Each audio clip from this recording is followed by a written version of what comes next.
Peace. How you doing, guys? You alright? Anyway, today I'm going to give Muhammad Hijab a break because I was watching this earlier and I thought this verse is overused, right? They overuse it, right, to prove that you have to obey the Prophet, right? Obey the Prophet, right? And go to Hadith and use the Hadith, right? So let's just start this. Let me just tell you one thing. Way, and they sort of juxtapose that with where they grew up. Right. This guy, right? You can watch this video. Listen, let me see, show you a video. This channel, right? You can watch this video if you want. Go to that channel, right?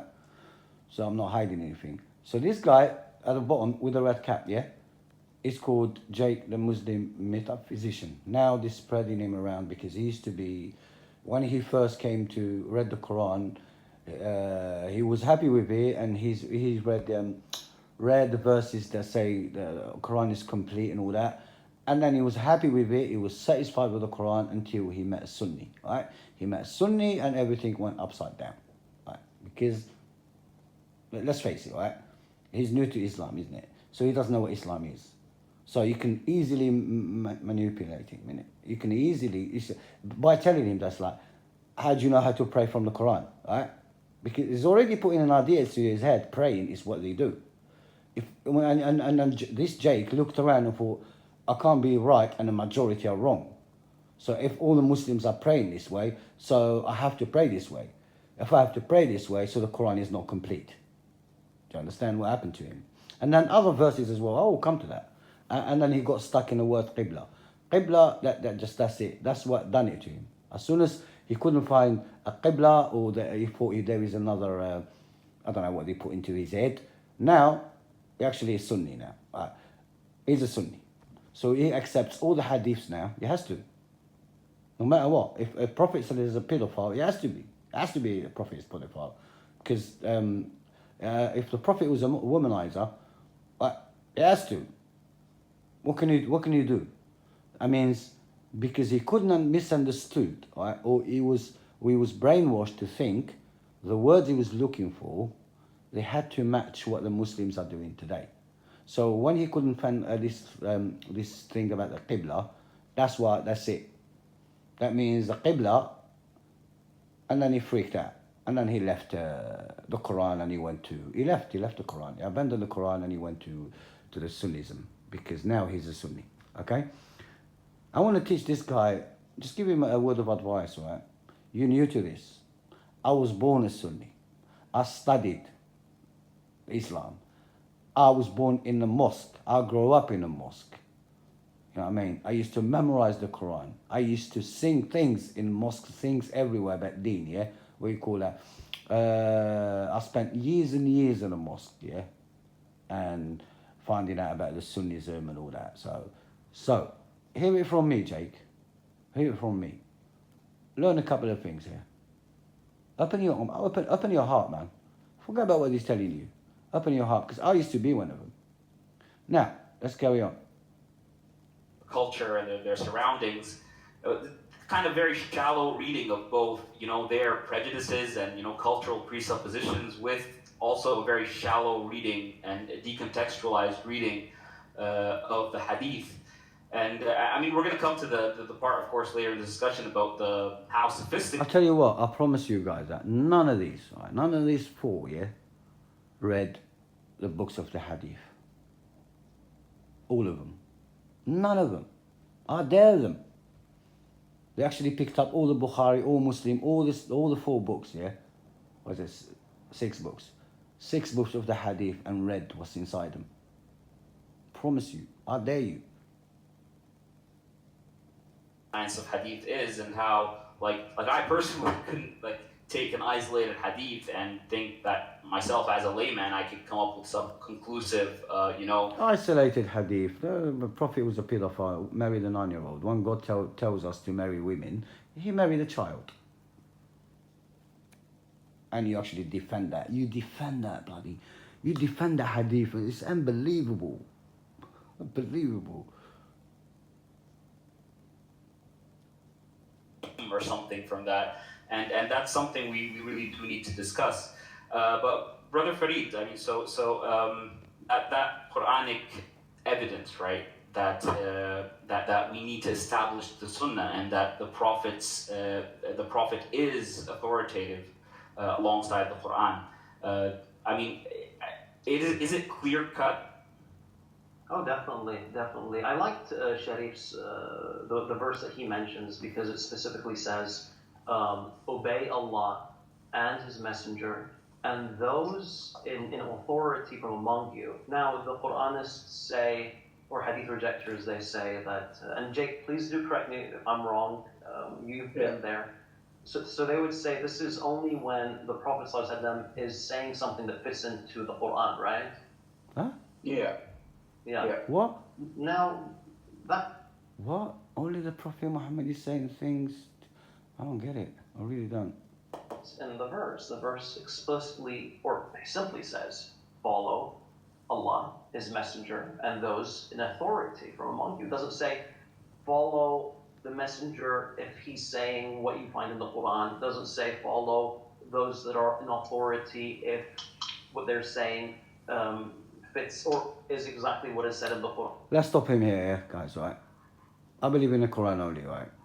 This lot said things about people that believe in the Quran only I don't relate to. Do you understand that? And I've never seen it.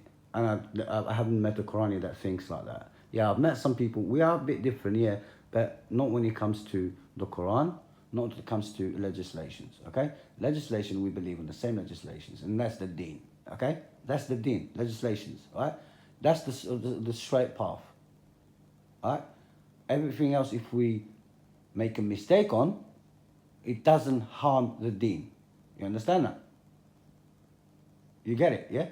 Because we're going to be judged on the legislations, not who's wearing a hat, who's got a beard, or who talks better, who, I'm saying we're not. We have to accept Islam and practice the legislations. Simples. Nothing else. So if I don't know the meaning of a word in the Quran that doesn't concern the legislations, doesn't concern me. It really doesn't. I don't have to know it, because that's not the point of the Quran, right? But if you want to study the Quran, right, you can. You can learn more. And believe me, once you know the keys, how to understand the Quran, you will not stop. Just because it's amazing. I'm saying, it's amazing. And this law, when an Arab comes to, when an English person who doesn't speak Arabic, right, they turn everything about the language. You don't know Arabic, so what makes you think you can talk about the Quran like God sent the Quran in Arabic, and then everyone, since the Quran came down, right, who doesn't speak Arabic, God made them to learn Arabic, right? You have to learn Arabic, so everyone on this planet have to learn Arabic. So they can talk about the Quran. This is how they think. Because they don't think that God created all languages. So if God sent a book in Arabic, He knows it can be translated to any language, because He created the language. If the message is for all humanity, that means Arabic can be translated like any other language. Do you understand? And if you read, if it's close translation, okay, a correct translation, which is word for word, no add-ons, no trying to explain anything, all right? Be as close to the Quran as possible. Legislations are the same. The commandments are the same. Everything is the same. So you can't lie on that. So that makes sense, innit? But no, when someone goes to these people, especially when there's 4 of them and someone's trying to put, one day you understand, I'll show you one day. If I can debate them, but I can say and explain myself properly. I can't. But this way I can, because I can show them off that this law have no relation with the Quran. They don't understand it. To them, it's a mysterious book. Only their clerics and dead clerics understood it, and they gave them a metaphysician explanation how to understand it. And so they studied that, and they're stuck. They're stuck with their clerics' dead brains. And they do not want to move or listen or to open their eyes. Nothing. You can't make them listen. Trust me, they'll kill you. You'll get killed. Let's go to the verse, please. All right. All he said here, he said, all you believe, you shall obey God and you shall obey the messenger and those in charge among you. That's all he said. To him, this verse, so you can chop. They do this all the time. They do this all the time, right? يحرفون الكلمة عن مواضعه. That's what they do, right? So they get a quarter of a verse and use it as evidence that I have to follow the prophet. Because they say messenger, but then again you go like, you have to follow the prophet. So they think the messenger and the prophet are the same. They have the same job. Right? It's Muhammad, the prophet, Muhammad the messenger, it's the same thing to them, yeah? Because they don't know how to read the Quran. Because that's not what the Quran says. Right? But let's go to that verse, yeah? Let's read it in Arabic so they know I can speak Arabic, yeah? This is Surah An-Nisa, chapter 4, verse 59. يا أيها الذين آمنوا أطيعوا الله وأطيعوا الرسول وأولي الأمر منكم فإن تنازعتم في شيء فردوه إلى الله والرسول إن كنتم تؤمنون بالله واليوم الآخر ذلك خير وأحسن تأويلا. Alright. There's so much things you can learn from this verse, but they learned one thing, and that's not what God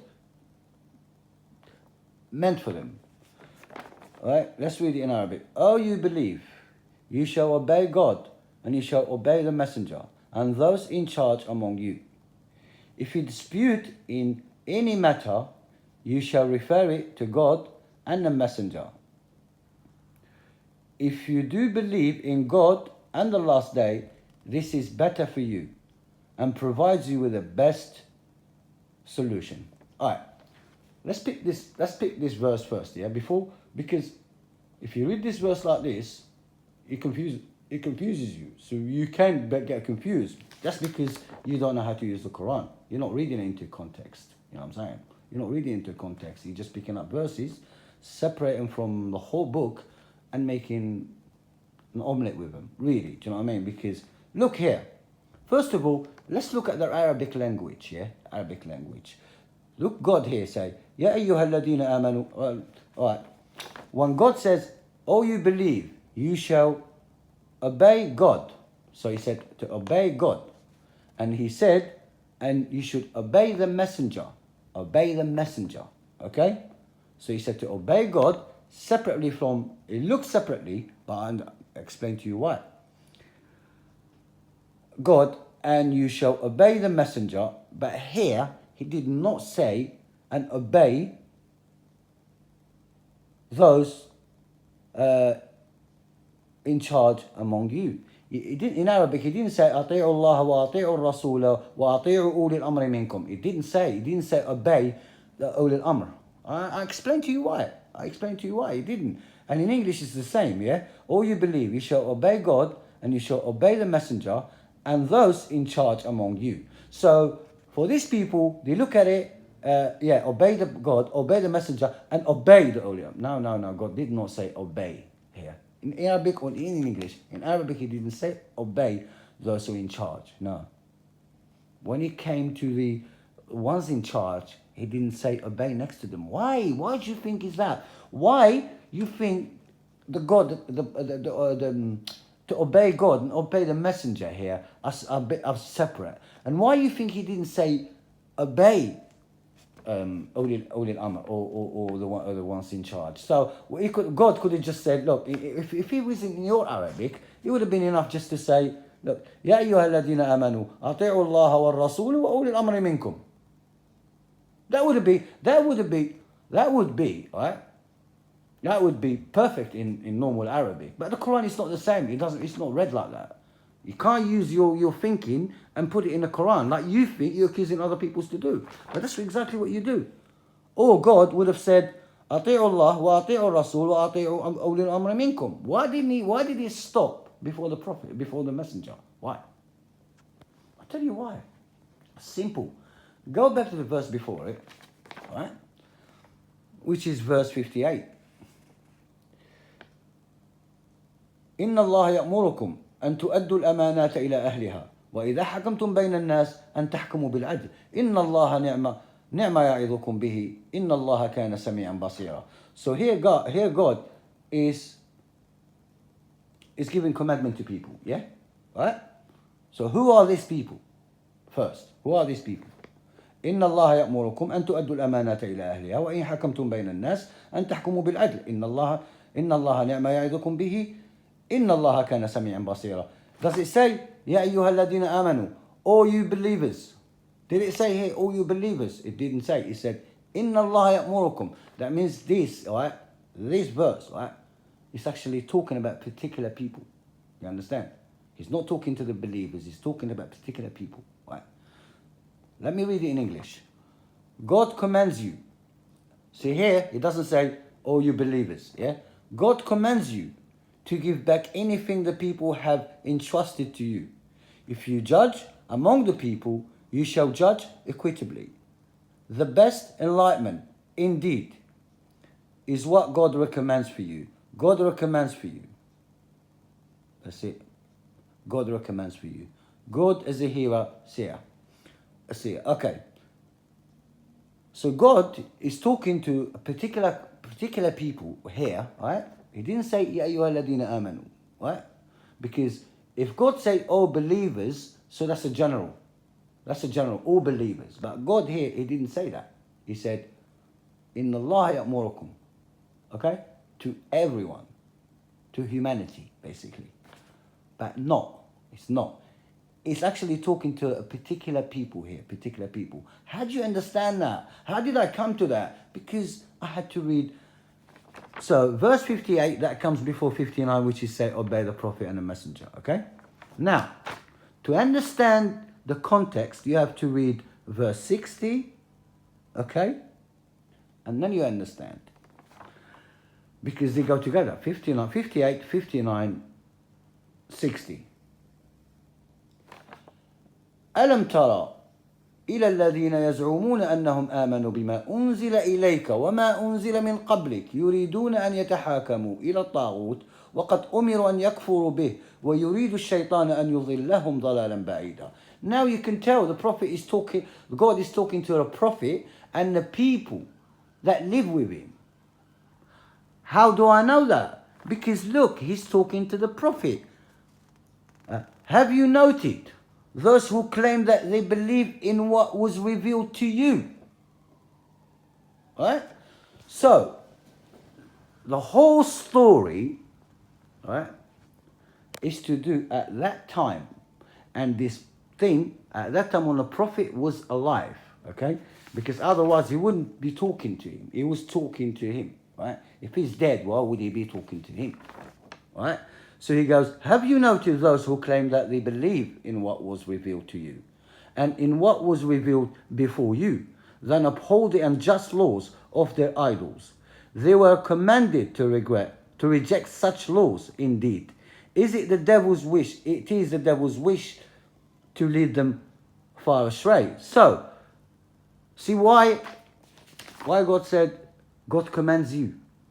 So God commands everyone that lived with a prophet, but some of those people, yeah, on this verse, he said, have you noted that the people that they claim they believed, how did you see? It's like he's talking to him. Let's see, he's talking to a prophet. He's talking to a prophet.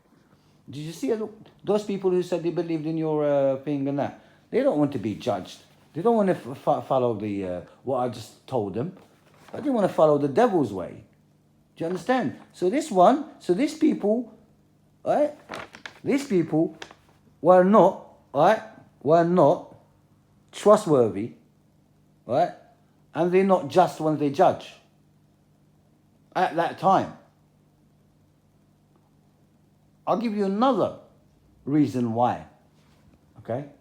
If this was for everyone, right? God does not repeat himself. He does not repeat himself. Because when he gives you legislations to everyone, he gives it clearer. Right? Surah Al-An'am, right? Chapter 6, verse 51. Now, the prophet is asking the prophet to say, right? When he asks the prophet to say, right? That's in general. Especially when you read this verse, right? You should understand God does not waste time repeating things. Do you understand? To the people there and to us. There was a particular case there where people were untrustworthy and they were not just. So they asked them to be just. And he told the people there to obey Allah, right? Obey Allah, obey the Prophet when it comes to the deen, religion. When it comes to the religion, right? You have to obey Allah and the Prophet. He was alive. You understand? And why didn't he say obey those in charge among you? Why? Because you do not obey anyone else when it comes to the religion. So those people had jobs, had responsibilities. A prophet can't be everywhere. He doesn't know everything. He doesn't know about agriculture, about war, about everything, did he? He did not. Right? He knew, right, the deen, the Quran, right? The messenger knew the Quran, knew the law, God's laws, God's commands, God's regulations. When it comes to those, you can obey God and obey the messenger, okay, while he was alive, because they lived with him. Simple. But he did not say obey those among you who are in charge. He didn't say that, because you only obey those when it comes to the law of the speciality of a human being that we survive here, not the laws of God. Do you understand? Not the laws of God, because they're clear, they're simple. Don't need to obey anyone else. You obey this and that's it. And I'm going to come to the laws. Wait, I'm going to come to the laws. This video is going to be long, but you have to listen. All right? You can shut me down at the beginning. You can do whatever you want, but up to you. It is up to you. You want to open your eyes, how to read the Quran. You want to learn something. You are welcome. But you want to shut me down, it's up to you. But you have to finish to the end, because that's not how you understand the Quran. You can't just make up one verse and 5 minutes and it's sorted. No, it's not. You can't do that against the Quran. So when it comes to general rules to everyone, right? If God said it here, it doesn't repeat himself. Is God asking us, right, to be just and everything? Yeah. If that verse was to all of us, why God would have to say it again in his commandments? Why? He doesn't do that. The Quran doesn't do that. The commandments come to everyone, all at once, you see. Alright? Now go to Surah Al-An'am, chapter 6, verse 51. قُلْ تَعَالُوا أَتْلُوا مَا حَرَّمَ رَبُّكُمْ عَلَيْكُمْ أَلَّا تُشْرِكُوا بِهِ شَيْئًا وَبِالْوَالِدَيْنِ إِحْسَانًا ولا تقتلوا أولادكم من إملاق نحن نرزقكم وإياهم ولا تقربوا الفواحش ما ظهر منها وما بطن ولا تقتلوا النفس التي حرم الله إلا بالحق. See, this is God's legislations to everyone. Do you understand? Let's carry on. Say, come, let me tell you what your Lord. See, here. The verse said, clearly say, come, let me tell you what your Lord has really prohibited for you.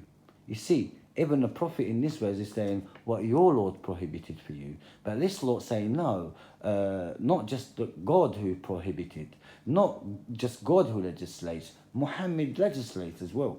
And clearly this verse is saying that, come, let me tell you what your God prohibited for you. It didn't say what your God and Muhammad prohibited for you, does it? But it's okay. Ignore the Quran. So let's start again. Let me tell you what your Lord has really prohibited for you. You shall not set up idols besides him. You shall honor your parents, not obey your parents like they say. Ta'atul walidain. God never said to obey anyone apart him and the Quran and the messenger when he was alive. I don't know what you got your things from. He said to honor your parents. You shall not kill your children from fear of poverty. We provide you and for them. You shall not commit a gross sin, which is anything to do with sexual, like adultery, things like that, right? In public or in hiding. You shall not kill. God has made life sacred, except in the course of justice. These are his commandments, right? Not my commandment, his commandments, all right? Not our commandments, is it? Did the Prophet said our commandments or his commandments to you that you may understand? Let's carry on, because it doesn't stop there. So, to get to the point, the chapter 6, verse 152. ولا تقربوا مال اليتيم إلا بالتي هي أحسن حتى يبلغ أشده وأوفوا الكيل والميزان بالقسط لا نكلف نفسا إلا وسعها وإذا قلتم فاعدلوا ولو كان ذا قربى وبعهد الله أوفوا ذلك وصاكم به لعلكم تذكرون. You see, in his legislation, right, God's legislation, he mentioned to be just. He just mentioned as a legislation to be just. Let's read the verse, right? You shall not touch the orphans' money except in the most righteous manner. See, that's his legislation. You should not, okay? That means you do not take, like the first verse, what did he say? Right? God's command you to give back anything that people have entrusted to you. Didn't he say that? That's got to repeat itself, because he just said it here and he said it again. So the Quran is gibberish then. That's what he's saying. God just sends verses to repeat the same thing. That's what you're telling us by what you're doing. But no, this is exactly, if you read it all, it is the time when the Prophet Muhammad was alive, because he said, because it's clearly here, right? Said, right? You notice those who claim that they believe in what was revealed to you. So the Prophet, the messenger was alive here, yeah? He's talking to him. God is talking to him. He must be alive, isn't he? But why don't you use the verse after it, or the verse before it? Why? Why don't you do that? Why you chop a little bit and then you think that's for you, that's you, that this is it. That must be, I have to follow everything now, I have to follow the hadith. I'm just saying about this verse, but I'll come to all the verses, all right? So, in the legislations, God said not to take other people's things, and he said on the proper commandments that the Prophet actually recited it to the people, yeah? To the people that were living at the time, right? So when it comes to commandments, he told them all the commandments, okay? So they knew the commandments. Do you understand? So, he told them the commandments, right? So Prophet Muhammad had to do it twice. Why in the first, do you know what I'm saying? He had to do it twice. So he keeps telling them the same thing or something. To your head, so God already told them not to take other people's things and be just, right? But in his commandments to the whole world, right, to the whole humanity, it clearly says it here. You do not take the orphan's money, right? You're entrusted with that, don't take it, right? Only if you had to, righteous manner, until they reach maturity. You shall give full weight and the full measure when you trade, equitably. See? You don't take other people's shit, yeah? We do not burden any soul behind its means. See? God doesn't burden you to do anything. You know what I'm saying? You can't do. You shall be absolutely just when you bear witness, even against your relatives. He's telling you to be just. It's exactly what the first verse, the verse before your evidence, was talking about. You see, Jake, that's not how you read the Quran. And if you want to read the Quran and mix up with someone else's ideology, someone else's brain, you will never, ever, ever, ever get it. Simples. Peace out.